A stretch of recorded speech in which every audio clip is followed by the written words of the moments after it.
بینەرانی خۆشەویستی تەلەڤیزیۆنی کۆمەڵا لەلایەن خۆم و هاوڕێیانی هاوکارم گەرم و گەشترین سڵاوەکانتان پێشکەش بیت. من بێهرۆز هاتوومەتەوە خزمەتتان بۆ پێشکەشکردنی ئەڵلقەیەکی دیکە لە زنجیرە بەرنامەکانی ژیانەوە. ئەمڕۆ چوارشەممە 16 خەرمانانی 1401 هەتاوی ڕێکەوتە لەگەڵ 7 سپتەمبری 2022 زاینی لە خزمەتتان دەین. ئازیزان، بابەتی بەرنامەی ئەمڕۆمان لەسەر منداڵانی کار و سەرشەقام، قوربانیانی هەژاری و ئێعتیاد. کاری منداڵان بەرهەمی سیستمی چینایەتی و مڵکی تایبەتە و تەمەنێکی بەقەد مێژوەی جیهان و لەدایکبوونی مرۆڤ هەیە. لەو کاتەی کە مرۆڤ دەستی کرد بە کارکردن لەسەر دروستکردنی شوێنی حەسانەوە و دابینکردنی خوراک بۆ مانەوەی خۆی، منداڵانیش بە شێوازی جۆراوجۆر دامەزران و پابەند بوون بە پێتوانای جەستەئی خۆیان بەشداری لە کارەکەدا بکەن. لەگەڵ تێپەڕبوونی کات و گۆڕانی شێوازی ژیانی ئینساندا، ئەم هاوبەشیە هەمیشە پیشەسازی و بەرفراوانتر بووە. وەک چۆن کاری منداڵان قازانج و کەڵکەبوونی سەرمایە بۆ ئەو کەسانە زیاد دەکات کە منداڵان دەچەوسێنەوە و لە ئەنجامدا بۆشایی چینایەتی لە کۆمەلگادا زیاد دەکات و هەژاری زیاتر دەکات. ڕێگری دەکات لەوەی منداڵان زانیاری و لێهاتووی پێویست بەدەست بهێن و بەمەش بەرهەمهێنانی هێزی کار لە کۆمەلگادا کەم دەکاتەوە.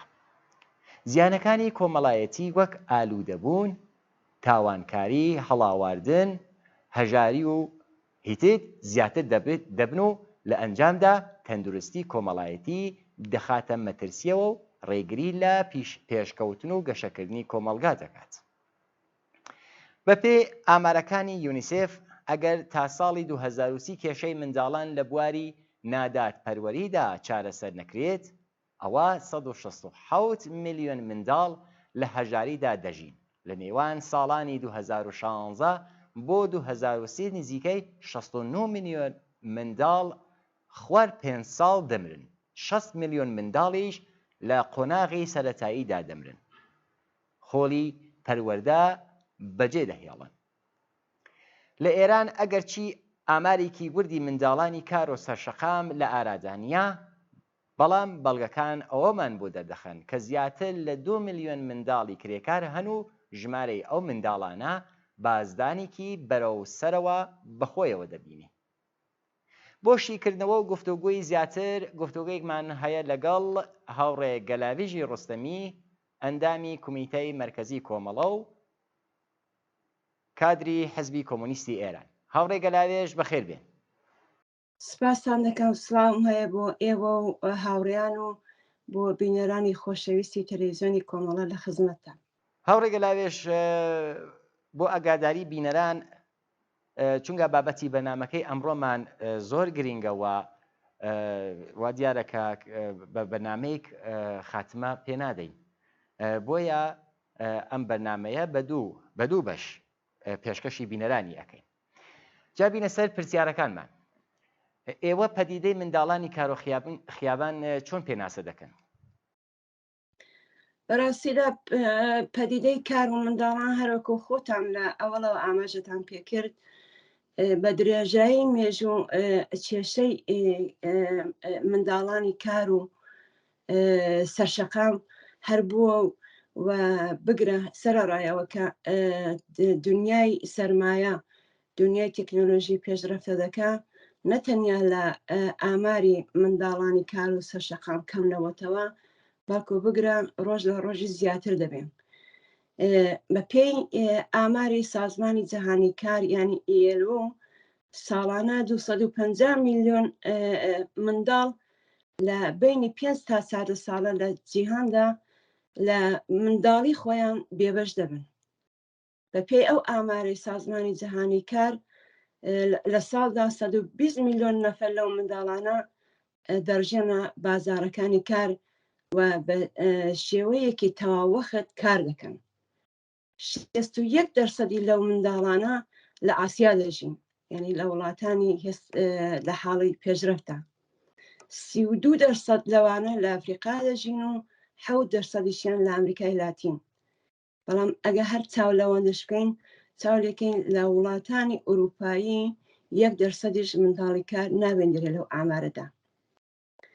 قاچاغی ئینسان لە ڕێگاهای عمدە وەکو مافیای قاچاغی ئینسان ئەو منداڵانە لە وڵات بۆ ئەو وڵات دەچێشنە بازاڕی کار. جیانەوەی کە وەکو کاری بەردەواریان پێ دەکەن، کاری ڕوسپیگەری ینی لەشفرۆشی و ئازای بەدەنی منداڵانش دەفرۆشن، ئەوەش بەشێکی تر لە سەرنوشتی منداڵانێکە کە قاچاغ دەکرێن، ینی مافیای قاچاغی منداڵ لەو منداڵانە بەو شێوە سوء استفادە دەکەن.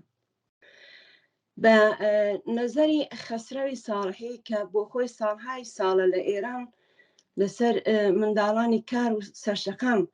تاقیق دەکە و کاری کردووە، دەڵێ لە ئێرانی ئێمەدا نزیک بە 7 میلیۆن لەو منداڵانەدا ینی لە تەنیشت ئێمە لە حاڵی کاردانە. بەڵام بەداخەوە ئامارەکەی شاراوەیە و هیچ کەس نایبینە. ئەگەر چاو مراجعە دەکەی بە ئامارەکانی هێرانیش، حەدێکسەری ئامارکەم بینیمە 1,700,000 باس کردووە کە منداڵی کار و سەرشەقام لە ئێران وجودی هەیە. بەڵام ئەو ئاماران دەبێت چەند قاتیکەی من پێم وایە کە ئەو میزانی 7 میلیۆن منداڵی کار لە ئێران شتێکی سەیر نییە. چۆن ئەگە تۆ بە خیاباندا بڕۆی، هەر بە خیاباندا بڕۆی، بەدەیان منداڵ دەبینی کە خەریکی کارە، بەدەیان منداڵ دەبینی کە لە بینی ماشێنەکاندا خەریکی فاڵ فرۆشتن و گوڵ فرۆشتن و سیگا فرۆشتن و بنێشت و یا خەریکی واکس لێدان و خەریکی لەو چەشنە کارانەیە لە خیابانەکان. و بە هەزاران و دەیان هەزار منداڵیش لە کارگاکان و کارخانەکان و لە ژێرزەمینەکان خەریکی کارن کە هیچ کەس نایان بینێ. و دەوڵەتیش ئامارەکەی نیشان نادا، چۆن دەیهەوێ ئەم موسیبەتە، ئەم مشکلەی کێشەی منداڵانی کار و سەرشەقام شاراوە بمێنێ و ینی ڕواڵەتێکی بە زاهیر باشتر و ئینسان دۆستر لە خۆی نیشاندا بە ئەتباعی خارجی و هەروەها بە خەڵکی ناوخۆی. منداڵانی کار بەو منداڵانە دەڵێن کە بە شێوەیەکی دایم و هەمیشە خزمەت دەکەن، کار دەکەن. و ئەوانە ئەو منداڵانی کە کار دەکەن زۆربەی هەرە زۆری ئەوانە لە چوونە مەدرسە مەحرومن. بە سڵامەتی ڕۆحی و جسمی و ڕەوانی ئەوانە هەمیشە تادید دەکات. کاری منداڵان لە زۆربەی وڵاتەکانی دنیا و هەروەها لە سازمانهای بینەمەلەلی وەکو ینی فعالیەتێکی چەوسانەوە باسی لێ دەکرێن. کاری منداڵ کولەن لە دنیادا بە تایبەتی لە ئێرانی ئێمە لە ژێر حاکمیەتی کۆماری ئیسلامیدا زۆر عادیە و دەتوانی ئەو منداڵانە لە کارخانەکان کار دەکەن، لە مەعدەنەکان، لە کوورەخانەکان، قاڵی بافیەکان، هەروەها لە کاری کەشاوەرزی و کۆمەک بە کاری خانەوادە، کاری دایک و باب، وەکو کەسب و کاری شەخسی، فرۆشتنی مەوادی غەزایی یا سەنعەتی دەستی کە خانەوادەکان بۆ خۆیان دروستی دەکەن و منداڵەکانیان دەیان فرۆشن. یعنی خراپترین شێوەی کاری منداڵ لە دنیادا کە زۆر قێزەونە و هیچ کەس بۆی قبول ناکرێ، ئیستفادەی نظامی لە منداڵانە و هەروەها لەشفرۆشی منداڵانە کە بەداخەوە لە زۆربەی شەڕەکانی نێونەتەوەیی و مەسەبی لە وڵاتانی ئەفریقایی بە تایبەت هەروەها لە وڵاتانی ئاسیایی زۆر جابینیمانەکە بە هەزاران منداڵ لە شەڕەکاندا کەڵکیان لێوەردەگرن. هەر لە شەڕی ئێران و عێراقدا بە دەیان هەزار منداڵی ژێر 15 ساڵ منداڵی مەکتەب بردیانە سەر مەیدانی مینەکان و پاکسازی مەیدانی مینەکانیان پێکردن و کردیانە گۆشتی دەمی تۆپ لە شەڕی ئێران و عێراقدا. هیچ کەس ئەمانەی لەبێ نەچۆتەوە. بەڵام لە پاڵەوەشدا کەم جەنجاڵترین کار کە معموڵان شێوەیەکی زۆرتر قابلی قبوڵە و بازێک محدودیەتی هەیە و گاهەنش زۆر ئاسایی و قانونی چاوی لێ دەکرێت کاری کەشاوەرزی و کاری فەسلی وەکو کاری کوورخانەکانە کە منداڵەکان دوای تحتیلبوونی مەدرسە لە کوورخانەکان یا لەسەر زەویەکانی خانەوادەکانیان کار دەکەن و بەم شێوەیە ئەو منداڵانە لە تۆلید و لە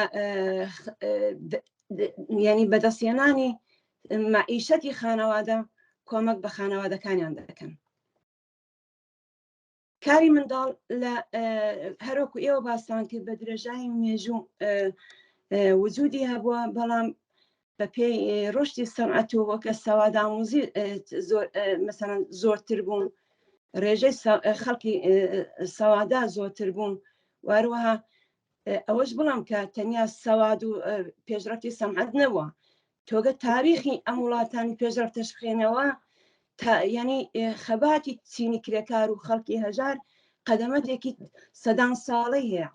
کە بۆ زۆرێک لە خاستەکانی خۆیان ئەس جملە لە ئوروپا بۆ مەنعی کاری منداڵ ساڵها خەباتیان کردووە تا ئەندازەیەکی زۆر لە وڵاتانی پێشرەفتە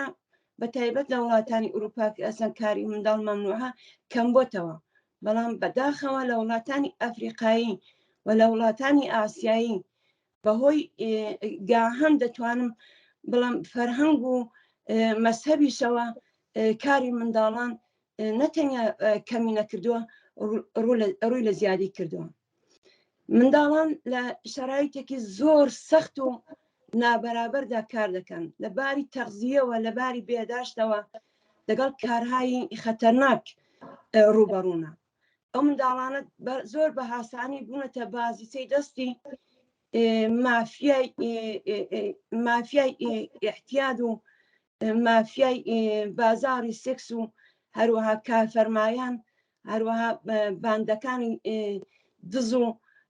تۆزیعی مەوادی مخەدر لە زۆرێک لە وڵاتەکان بە تایبەت لە ئێراندا. هەروەها بەوەی کە ئەو منداڵانە لە یعنی کەڵکوەرگرتن بەهرەمەند بوون لە تەحسیل و علم و فەن و قودرەتی ڕقابەت لەگەڵ منداڵەکانی دیکە یعنی وە دوا کەوتونە و لە ژیانێکی ساڵم لە بێبەش بوونە و ینی حەقی ژیانێکی سالم، ژیانێکی شاداب کە ئەو منداڵانە بتوانن دەرس بخوێنن، بتوانن تەحسیل بکەن، بتوانن علم و فەن فێر بن بۆ کە ڕقابەت بکەن لە داهاتوودا لە بازاری کاردا، لە هەمووی ئەوانە مەحرومن. بەڵام بێمە باسی منداڵانی سەرشەقام. منداڵانی سەرشەقام بەو منداڵانە دەڵێن کە بێخانە و لانن، کە بەشێکی زۆر لە ژیانیان لە خیابانەکان بەسەر دەبن. منداڵانی سەرشەقام ینی وەکو داغێکی نەنگە بە نێوچاوانی هەر کۆمەڵگایە کە تۆ لە سەر شەقامەکان بەدەیان و سەدا منداڵ لە سەر شەقامەکان دەبینی. ئەو زۆر عواملی ینی هۆکاری وەکو ناکامی بنەماڵە، شەڕ، هەژاری، بێکاری، گرانی، ینی ڕووداوەکانی تەبیعی یا ئینسانی، ڕووداوی نەخۆشی لە خانەوادە، سوءئیستیفادە جینسی و جسمی گەورە ساڵان لە منداڵان، هەروەها ئاوارەبوون بەهۆی شەڕ و نائەمنی لە وڵاتەکاندا یعنی گەورەترین هۆکارن کە ئەو منداڵانە کەوتونەتە سەر خیابان و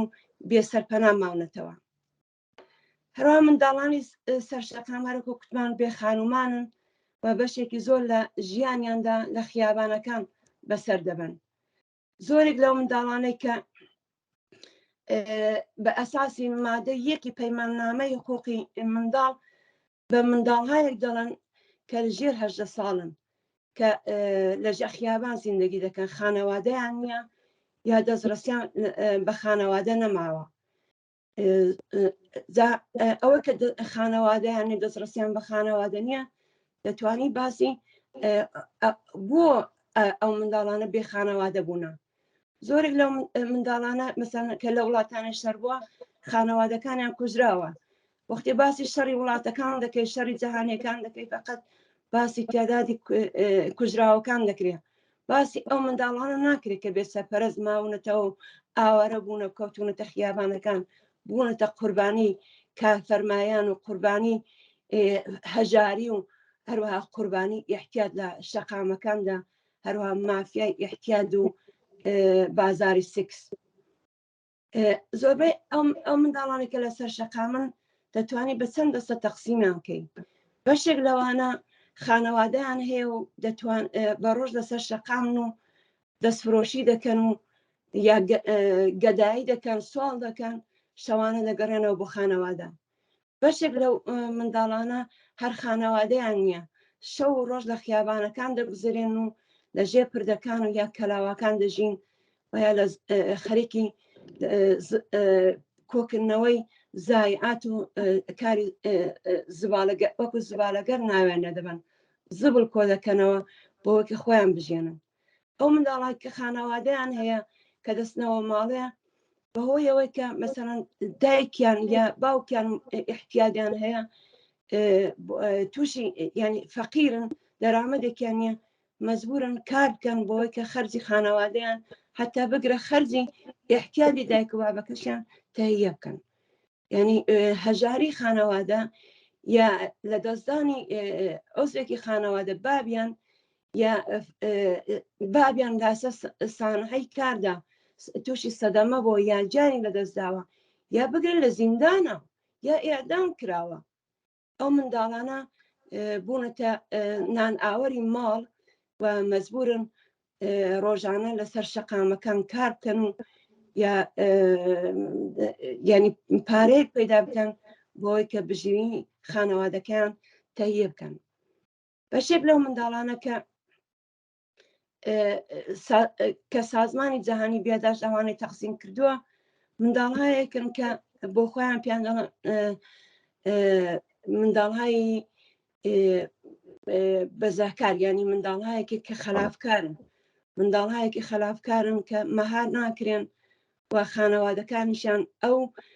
نا لەباری ئیقتصادیەوە نە لەباری فەرهەنگیەوە نە لەباری ڕێگاوشۆنەوە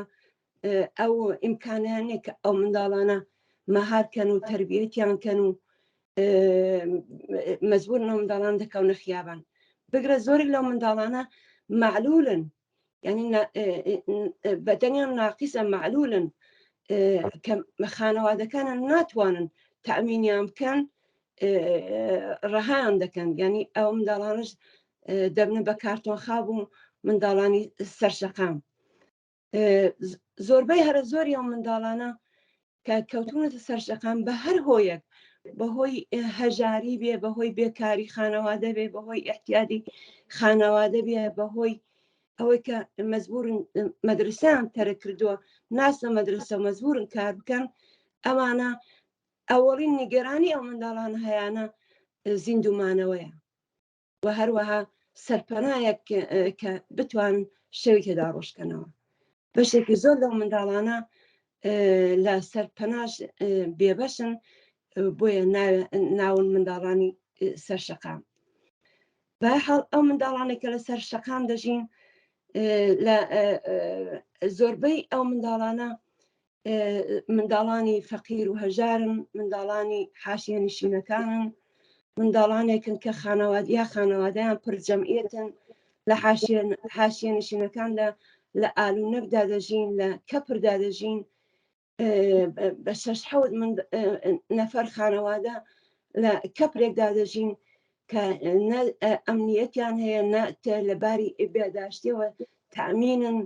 نە لەباری غەزاییەوە نەدەتوانن بچنە مەدرسە نە تەفریحێکیان هەیە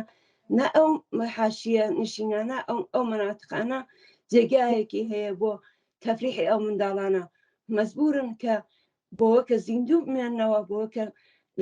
لە ماڵە لە تووشی بێعاتفەیی بوونە بێنی مەحرومن لە حتا لە محیبەت و عاتفەی خانەوادەش ناتوانن دەرس بخوێنن هیچ چارەیەکیان نییە بۆوە کە زیندوو بمێنن ناچارن ڕووبکەنە سەرشەقام و هەر کارێکی وە دەستیان کەوێ بیکەن و واروها بن بە تۆمەی مافیای احتیاد و کارفەرما و ینی گرۆوەکانی قاچاغی منداڵ و ئەو شتانە منداڵایەکە خانەوادەیان بەد سەرپەرستن یا بێ سەرپەرستن هەمووی ئەوانە بلاخرە تعدادی ئەوانش بەداخەوە بەهۆی ئەو ناهەنجارێکە لە وڵاتی ئێمە لە ئێراندا هەیە بەهۆی ئەو هەژاری وەسیعەکە لە ئێراندا هەیە بێکاری ئەو گرانیە سەرساماوەرە کە زۆربەی هەرە زۆری خەڵکی ئێران بە چەندین قال لەژێر هێڵی فەقردا دەژین هەژاریدا دەژین دەی معلومە ئەو خانەوادانە یەکەمی قوربانیانی ئەو هەژاری و ئەو ناهەنجاری و گرانی و بێکاری و وەزیەتە نابەسامانە زیندان و تند و تیژش لەوێ سەرەڕای هەمووی ئەوانە ئەو منداڵانە بوونەتە قوربانی هەموو ئەو نامەتیانە کە بانێکەی دەوڵەتی کۆماری ئیسلامیە لە زۆرێک لەو ئەو منداڵانە ئەسەم بێسەرپەرستن لەگەڵ خوشک و برایان زیندگی دەکەن بوونەتە ناناوەری خانەوادەیان خوشک و براکانیان لە منداڵی 5 ساڵەوە بگرە تۆ لەسەر شەقام دەیبینی هەتا منداڵی ژێر 18 ساڵ بە میلیۆنها منداڵ بەداخەوە لە وڵاتی ئێمە لە شەقامەکان دەژین و زبل کۆ دەکەنەوە و یا لە ژێر زەمینەکان و کارگاکان و کارخانەکان و کوورە پەسخانەکان کار دەکەن و بە حەدیەقەلی دەستمزدێک کە فەقەت بتوانن ینی نانشی ینی نەژی و نەمرە بژی مەمرە پەیدا دەکەن و شەو ڕۆژ دەکەنەوە لەو پەڕی موسیبەت و ئەنواعی نەخۆشی و گرفتاری کە دواتر باسییان دەکەین. زۆر سپاس. باسی هۆکارەکانت کرد بەڵام بە کورتی هۆکاری ڕوو لە زیادبوونی منداڵان و کارە خیابان کامانن هەوڕێگەراویش؟ هۆکارەکان بەڕاستی ئەوەی کە باسی دەکەن هۆکاری سەرەکی هەژاریە ینی ئەوەی کە خانەوادەکانە فەقیرن یەکێک لە هۆکارەکەیەوەیە کە خانەوادەکانن ئیحتیاجیان هەیە یەکێک لە هۆکارەکانی ئەوەیە کە بێسەوادن ناتوانن مەکتەب مەجبورن کار بکەن یەکێک لە هۆکارەکانی منداڵانی ئیحتیاج لە ئێران منداڵانی ئەفغانی و پەناهەندەیە کە هیچ هۆویەتێکیان نییە شناسنامەیان نییە ناتوانن نێیان بنووسن لە مەدرسەکان کە بتوانن دەرس بخێنن کە ئەمەش دەرسەتێکی یەکجار زۆرە کە منداڵی پەناهەندە لە ئێران بەتایبەت منداڵی ئەفغانی ینی بوونەتە یعنی جزوی ئەو منداڵانی سەرشەقام و منداڵانی کار و منداڵانی زبالەگەردیان پێ دەڵێن هەروە بەدرەفتاری خانەوادەکان دەگەڵ منداڵاندا ئەوە کە ئەگەر دایک و بابێکە احتیاجی هەبێ دەتوانن سوءاستیفادەی جنسی لەو منداڵ بکەن زۆر منداڵەیەکە لە خانەوادەدا تەجاوزی جنسیان پێ دەکرێت ئەو منداڵانە لەلایەن بنەماڵی خۆیە بەڵێ لەلایەن بنەماڵی خۆیەوە زۆرجار لەلایەن باوکەوە یان لەلایەن برایەوە ئێمامی خاڵیەوە بۆتە قوربانی سوءاستیفادەی لێ دەکرێت کەم نین ئەو منداڵانە بەتایبەت منداڵانی کچ ئەو منداڵانە وەختێک تووشی یعنی دەگەڵ وەزیەتێکی ئاوا ڕوبەڕوو دەبنەوە کە تەمینینە ناتوان بستە مەدرسە غەزایان نییە ینی تند و تیژیان بەرەڕوت و تند و تیژی دەبنەوە تەجاوزیان پێ دەکرێت هەمیشە سەر و مرافعان دەگەڵ دەکرێت محبەتیان پێ ناکرێت مەزورە لە ما هەڵدێ ئەمەش هۆکارێکی زۆر جددیە کە بەداخەوە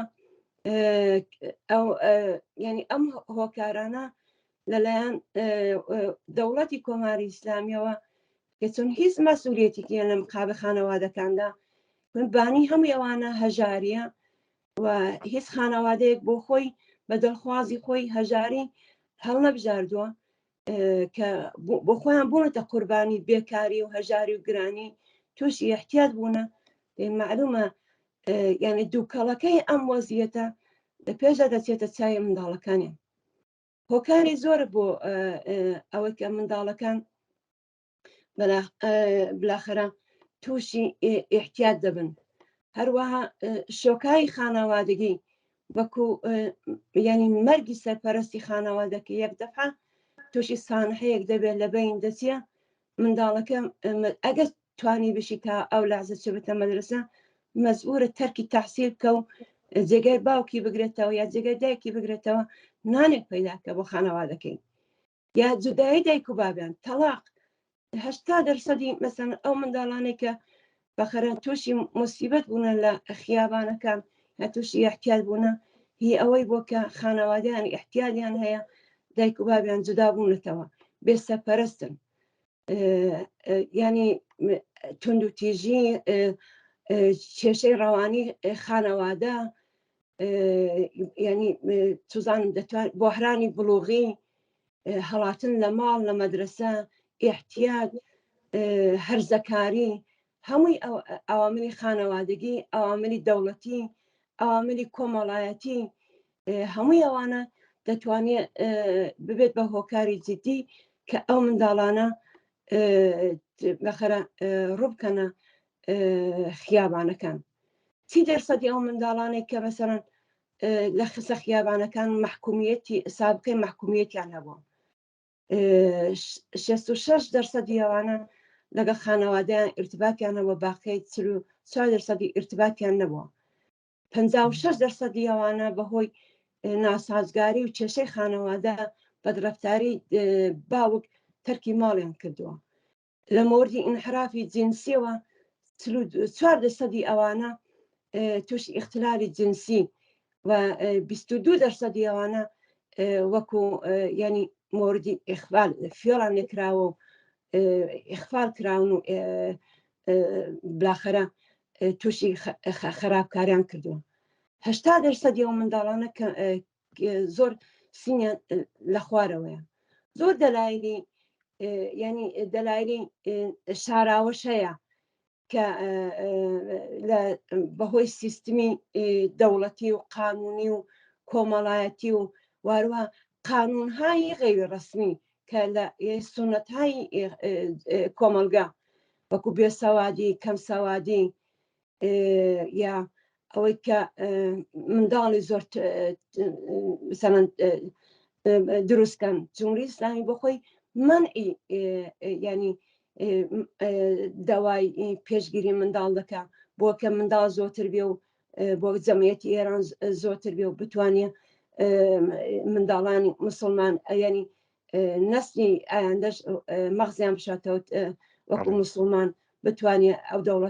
دەوڵەتی مسلمان لە ئایاندەشدا لەسەرکار بێ زۆر کاری دیکە هەیە ینی مەسەلەی قۆمیەت میلیەت مەزهەب نژاد هەروەها هۆکارەکانی وەکو خۆلاسەی بکەمەوە ئەساسەکەی هەژاری و بێکاری و گرانیە مەسەلەی کێشەی احتیاطی خانەوادەیە تەلاقە جوداییە هەروەها دەلایلی مەسەلەن شاراوە وەکو سیستمی حمایەتی کۆمەلگایە ئینتزاراتی فەرهەنگیە ڕقابەت لە بینی منداڵەکانە ینی ئینتزاری منداڵەکان لە ژیان چۆتە سەریە بەڵام خانەوادە ناتوانێت تامینی کە هەڵدێ لە ماڵ تووشی هەرزەکاری دەبێ تووشی خیابان دەبێ زۆر دەلایلی ساختاری دیکەش وەکو شار وەکو ئیتفاقەکان و بلاخەرە تەبیعات سوزام زەلزەلە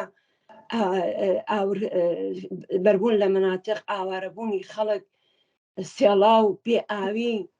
هەمووی ئەوانە دەتوانێت هۆکار بێ کە ینی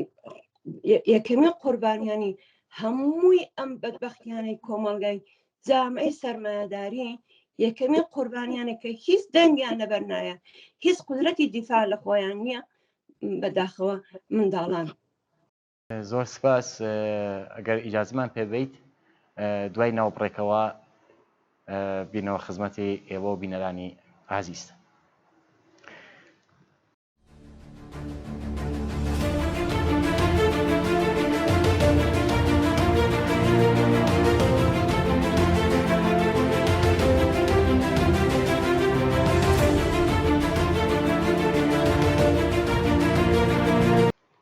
بینەرانی ئازیز لە خزمەتتان دەین بۆ درێژەی بەرنمەکە. هەروەها هاوڕێگەلاوێژ ئاماژەی پێکرد منداڵان چینێکن لە کۆمەلگا کە ناتوانن و توانایی ئەویانە نییە کە لە خۆیانەوە دیفاع بکەن، تەنانەت منداڵانێکیشکە دەستدرێژەی سەکسیشیان لێ دەکرێت. هاوڕێگەلاوێژ پرسیاری ترم ئەوەیە کێشە یاخۆ گیرۆگرفتەکانی ئەو منداڵانە کامانن؟ گیرۆگرفتەکانی ئەو منداڵانە ئەو منداڵانە کە وەکو مەسەڵەن سازمانی جەهانی کاریش باسی لێ کردەوە، ئەمانە وەکو نیروی کاری هەرزان دەچەوسێنەوە لەلایەن کافەرما و مافیای ئیحتیاد و مافیای کار و مافیای سێکس و ینی بەردەی سێکس و ئەوانە ینی حەدیەقەلی دەستمۆز حەقدەستیان پێدەن فقط بۆەوە کە نەمرن و زیندوو بمێن و بۆە کە بتوانن ینی سوودێکی زۆرتر بە جامعەی سەرمایه‌داری و بە کافەرماکە بگەیەن. ئەمە ینی چاڵشێکی ئیقتصادی پێ دەڵێن بۆ خۆیان هەمیشە ینی جزوی فەقیرترین قشری کۆمەلگانەوە منداڵانە. هەر بەو هۆیە کە جزوی فەقیرترین قشری کۆمەلگانەوە و هیچ قدرەتی ئێعتراز و بەخەرە لەباری فکریشەوە لەباری تەبیعیشەوە زەرفیەتی ئەویان نێت، توانایی ئەویان نێت کە لەگەڵ ئەو وەزیەتە ڕوبەڕووبنەوە تووشی ئەنواعی کێشەی دیکە دەبن. کێشەی کۆمەڵایەتی وەکو دەتوانین بڵێ کێشەی ئیحتیاد، دەتوانی وەکو تووشی دزی بن. ئەم منداڵانە لەباری ڕۆحی و ڕەوانیشەوە سەدەمەی گەورە دەبین بەڕاستی. چون ئێستا ئەگەر ئێمەمانە کە تەمەمان چۆتە سەریە ینی زۆرتری خاترێک کە لە بیرمانە دەورانی منداڵیە. ئەو منداڵانێک کە منداڵی سەرشەقامان پێ دەڵێن و کار دەکەن و دەچەوسێنەوە و سوئیسفادەیان لێ دەکرێت بەرەو لەگەڵ تونند و تێژی بەرەو ڕوو دەبن و ڕۆژێ بەدەیان جار ینی سەرکوت دەکرێن و تاقیر دەکرێن و سەرخۆردە دەبن. ئەمانە ڕۆح و ڕەوانیان داغان دەبێ، ئەمانە شخصیەتیان دباڵندە ناکە، ئیسعدادەکانیان دەمریە، تاوانەکانیان تێدا دەکوژریە، فقط ئەوەندە کار دەکە وەکو ماشێنێک کە بتوانێت ئەو کاری کە پیان سپێردراوە یا واکس لێدە یا دەستکە گوڵک دەفرۆشێ یا مەسەن چەند فاڵ دەفرۆشێ یا ئەدامز دەفرۆشێ بۆکە بتوانێت نانێک پەیدا بکە، جایا بۆ خۆی بێ یا بۆ خانەوادەکەین. لە باری ڕۆحی و ڕەوانیەوە سەدەمەی زۆر جدی دەبینن کە مادام و عمر ئەوانە ئەزاب دەدەن. لە باری جسمیەوە زۆربەی هەرە زۆری ئەوانە تووشی ئەنوای نەخۆشی دەبن، چون تووشی کارهای دەتوان کارهای قرس بکەن. هەر لە منداڵیەوە تووشی ناڕەحەتی شەو دیسک دەبن، تووشی بەهۆیەوە کە تەغزیەیان باش نییە تووشی ناڕەحەتیهای گەوارشی دەبن، بەهۆیەوە کە لە زبڵخانەکاندا زبڵی بیمارستانەکان کە سۆرەنگی ینی پیست سۆرەنگی کە مەسەڵەن دەتوانێت ئێزی پێوە بێ فرێدەن، ئەو منداڵان دەستیە دەنێ بەداخەوە زۆربەی ئەو منداڵانی زبالەگرد تووشی ئێدز دەبن، تووشی ئەنوای نەخۆشیهای ئەفونی دەبن، تووشی چون ینی تەجاوزی جنسیان پێدەکرێت، سوئیسفادەیان لێ دەکەن، تووشی ئەنوای نەخۆشی مقاربەتی ئەوانە دەبن. بە تایبەت ئەگە کەس بن تووشی حاملێکی دەبن هەر بە تەمەنی منداڵیەوە و بەهۆیەوە کە لە محیتی غێری بێداشتی ینی سێقتی منداڵەکانان دەکەن، زۆر جا بگرە بۆ خۆشیان مردوونە، تووشی ئەنوای نەخۆشی ئەفونی و مقاربەتی دەبن. ئەو منداڵانە ینی لەباری ڕوحی و ڕەوانی و جسمیەوە لەباری بێداشتیەوە داغان دەبن، لەباری غەزاییەوە تووشی سووی تەغزیە دەبن. هەموو ڕۆژێ ئەمە ئەکس دەبینین کە مەسەن جوانترین ئەکسی ساڵ ئەوە دەبێت کە مەسەن دەبینین منداڵ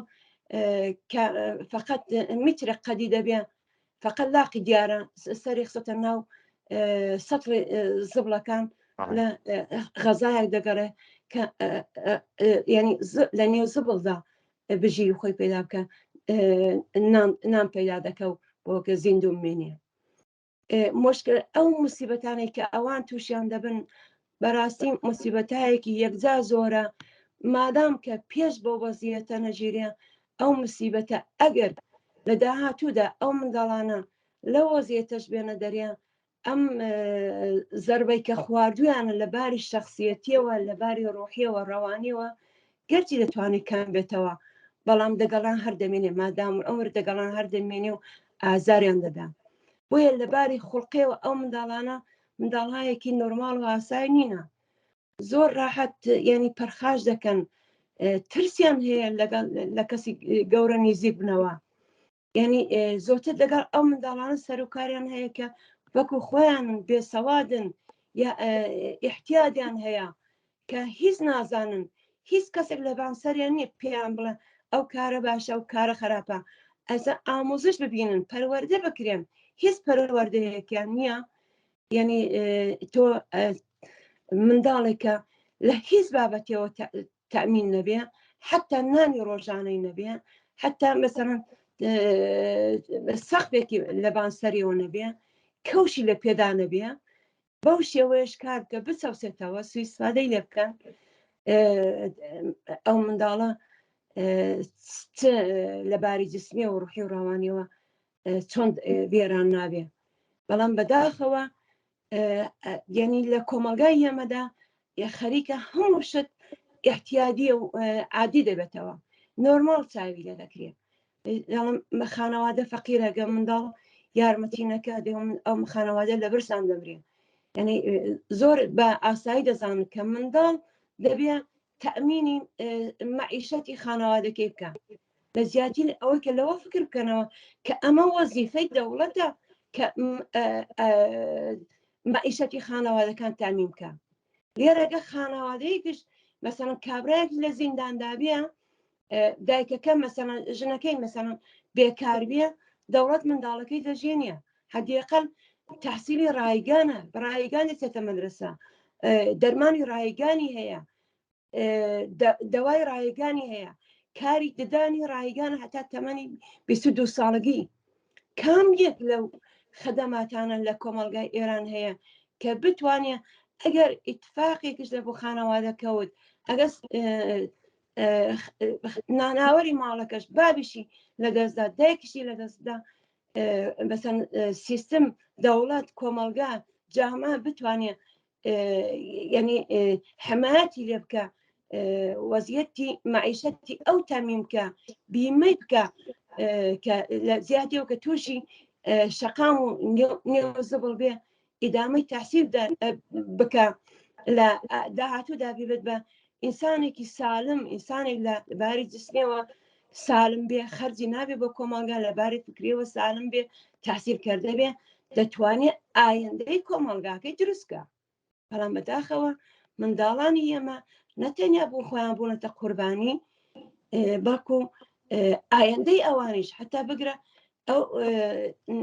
ئەو منداڵانە منداڵی ئاوا یعنی تۆلید و باس تۆلید دەبێتەوە. منداڵێکی ئاوا نەخۆش ئەگەر سبەینی خانەوادەش تەشکیل بدەن، ناتوانێت منداڵێکی سالم پەروەردە بکەن، چۆن بۆ خۆی ئەوەندەی سەدەمە دیتووە ڕوح و ڕەوانی وێرانە، ناتوانێت ینی ئەو شەرایطی نییە کە بتوانێت منداڵێکی سالم پەروەردە بکە. لەسەر هەم هۆکارەکان، هەم ئەو موسیبەتانەی کە منداڵانی شەقام و کار بە تۆری شەوانە ڕۆژی تادیدیان دەکات لەگەڵی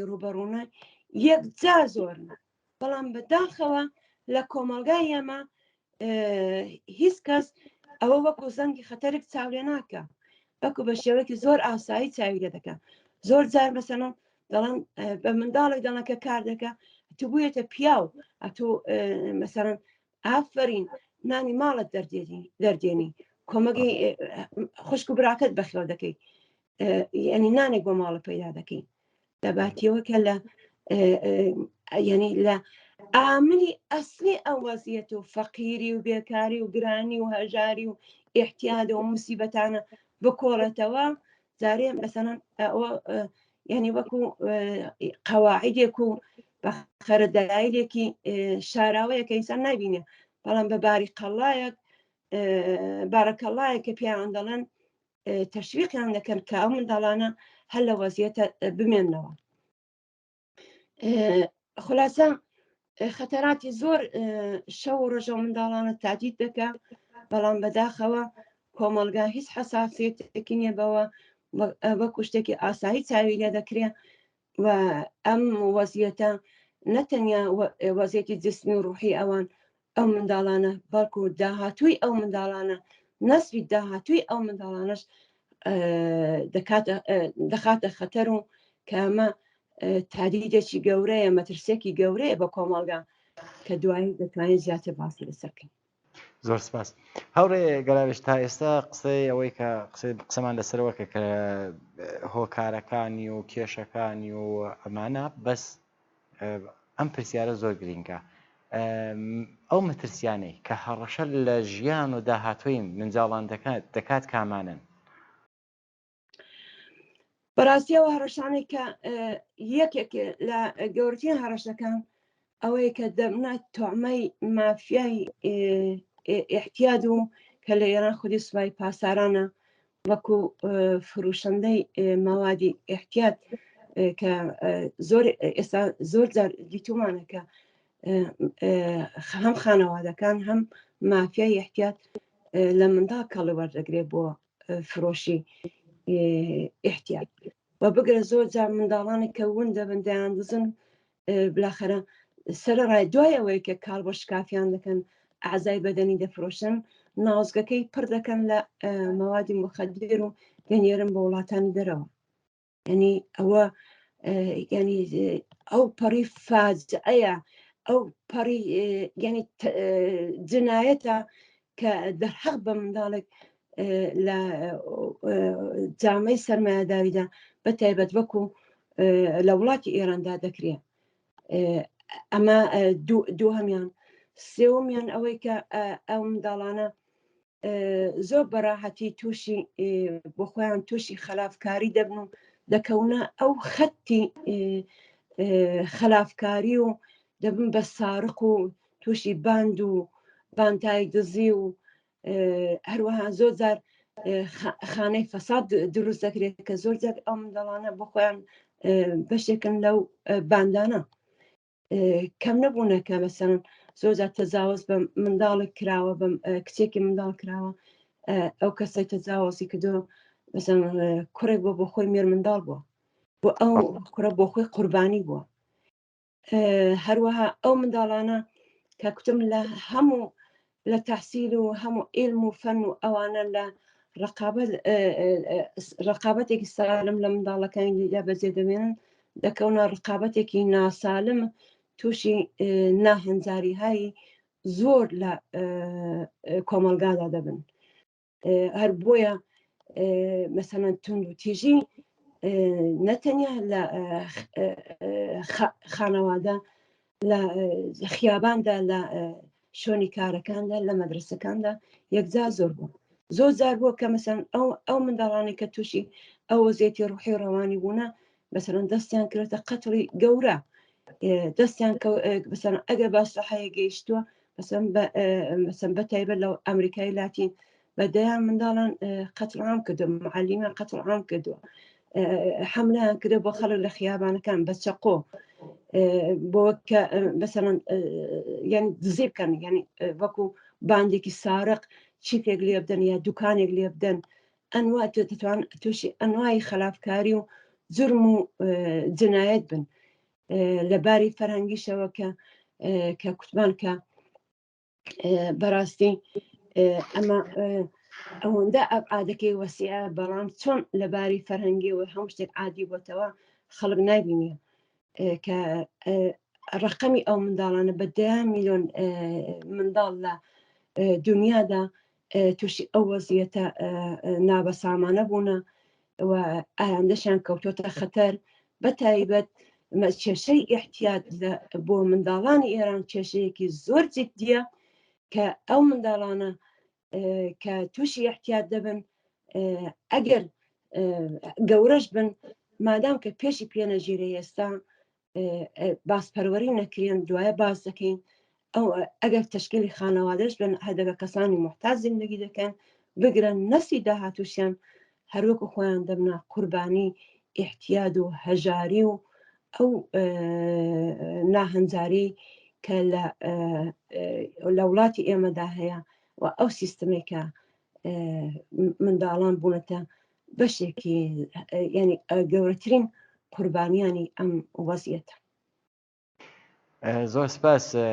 هەوڕێگە لاوێژ دەوڵەت لەسەرەوەی کۆمەلگا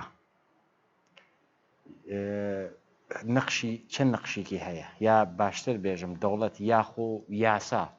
چە دەورەیەک دەبینێت لەسەر وەزعی منداڵان؟ لە ڕاستیدا دەوڵەت پێشە باسیەوە کەم نەخشی سەرەکی هەیە لەسەر وەزعیەتی منداڵان لەسەر داهاتووی منداڵان. من لە ئەوەڵین پرسیاردا باسی ئەوم کە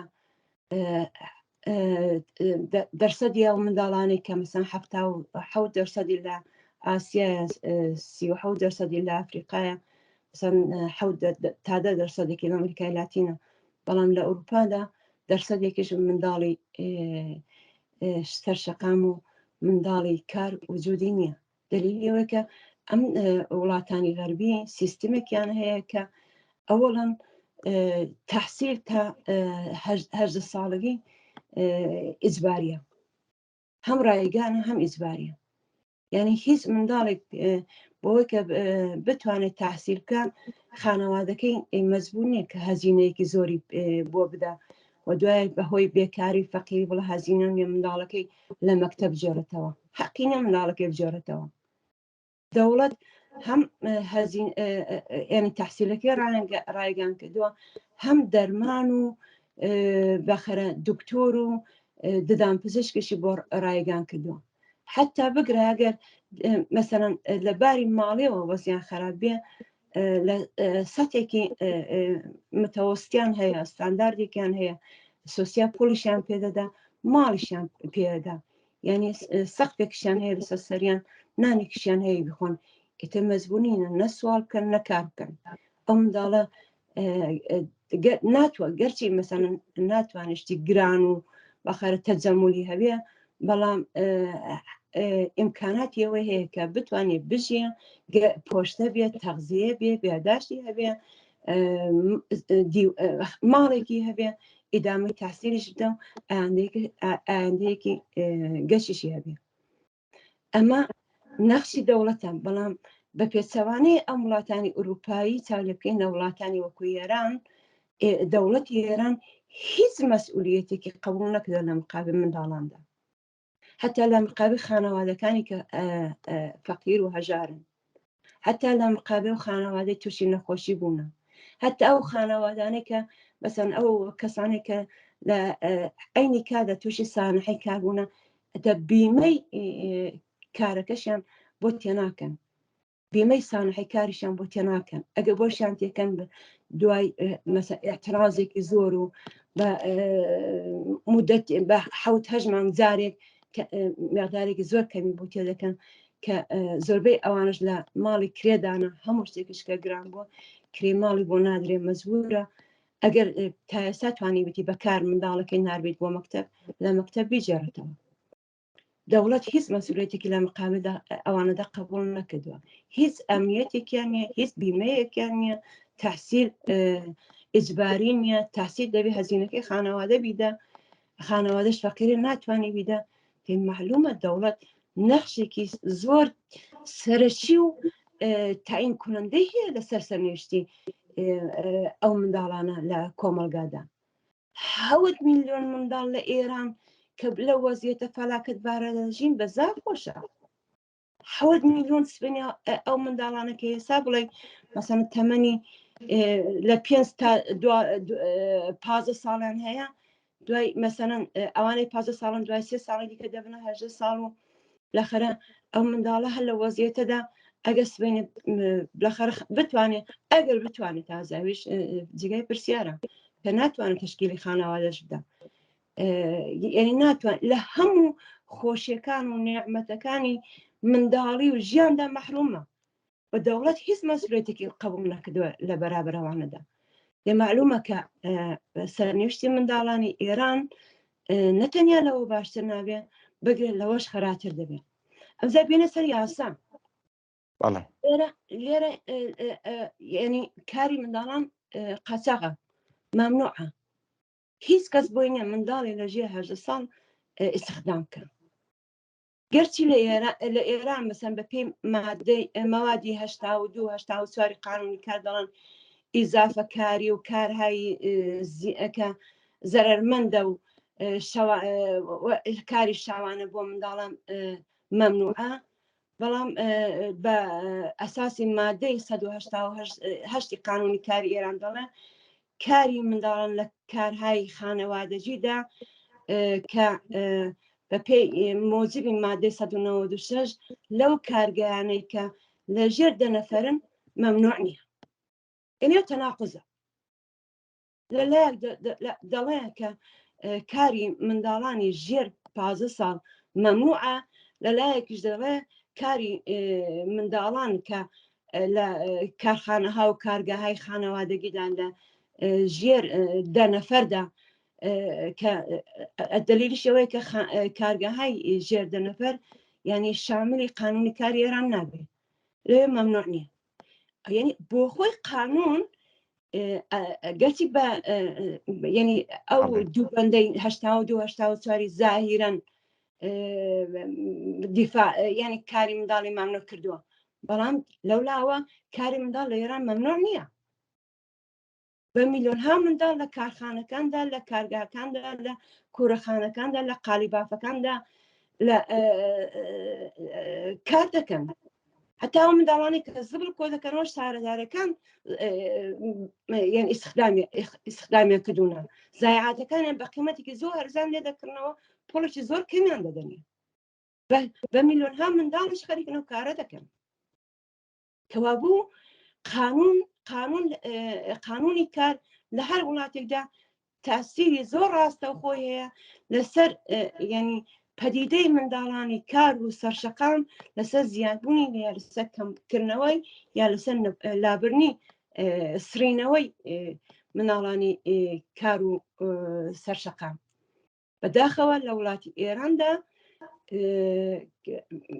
مەسەلەی یاسا و دەوڵەت دەستی سەرمایه‌دار و دەستی مافیاکانی ئاوەڵا کردەوە بۆ چەوسانەوە و بۆ بەهرەکەشی لە کاری منداڵاندا، هەروەها لە قاچاقی منداڵیشدا. کەم کافەرمان دیتەوە بەهۆی ئەوەی کە مەسەرەن زوڵمی لە منداڵ کردو حەقدەستی کەمیلاتێ بەرە ڕووی یاسا بگەتەوە. دەحاڵیدا هیچ لە بەندەکانی قانونی کۆماری ئیسلامی دەڵێ کەسێک کە مەسەرەن زوڵم لە منداڵ بکە بلاخەرە دەتوانێت کارخانەکەی پلم بێ یا حەبس بێ یا جەریمەی نەقدی بکرێن، بەڵام لە عالەمی واقعیدا دەستی هەمووی ئەوانەی باس کردووە چون ئەوانە کارگاها و کارخانەهای ژێر 10 نەفەرن، یعنی جزوی شمولی قانونی کار بە حیساب نایەن، دەستیان ئاوەڵایە بۆ چەوسانەوە و بۆ بەکارهێنانی نیروی کاری هەرزانی منداڵان، واروە بۆ سود ئاوەری زیاتر لە نیروی کاری منداڵان. ئەمە گوتم کاری منداڵان واقعاً زایدەی نیزامی سەرمایه‌داری و مالکیەتی خصوصیە کە لە یاساشدا ئەگە لە جێگایەک مەمنوعی دەکەن بەدەیان تەفسەرەی دیکە دەستی سەرمایه‌دارانی ئاوەڵا کردەوە بۆ بەهرەکەشی و چاوسانەوەی ئەو منداڵان. زۆر سپاس هاوڕێ گەلاوێش. بینەرانی ئازیز، لێرە هاتینە کۆتایی بەشی یەکی بەرنامەی ژیانەوەی ئەم هەفتەیە. تا بە یەگەیشتنەوەیکی دیکە و بەرنامە هەر لەسەر ئەم بابەتە منداڵانی کار و خیابان ماڵاوە.